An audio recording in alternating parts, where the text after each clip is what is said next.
Жетішілбекті мен саған айтайын, 7 рет күтіме сүрттім, болды ма? Бір министрдің үнсіздігі тұтас ұлттың намысына түскен дақ.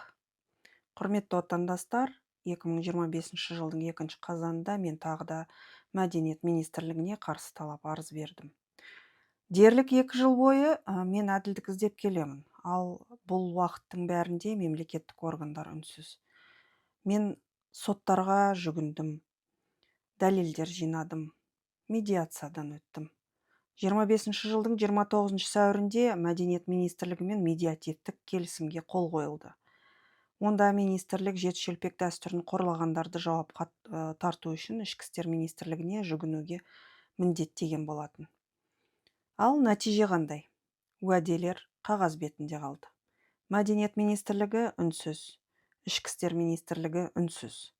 Ал олармен бірге арда, ұятта, жауапкершілікте үнсіз. Бұған қоса әкімшілік сот мен байқамайды деп ойлады ма, кім білсін, талап арызымды қайтарып істі азаматтық іс жүргізуге жіберді.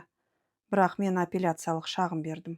Себебі мен білемін, бұл қателік емес, шындықты процедураның артына жасырудың тағы да бір әрекеті.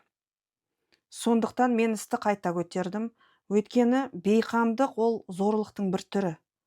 Ол тура қорлау сияқты рухани дүниені бұзады. Құрметті ағайын, біз үшін жеті-шелпек ата-бабамыздың аманаты, өткенге құрмет, ұрпақтан ұрпаққа жалғасатын қасиетті дәстүр.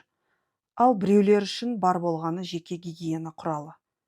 Міне, Балаеваша мәдениеттің шынайы бет-бейнесі, сақтау емес мазақ ету, құрметтеу емес қорлау, қорғау емес таптау.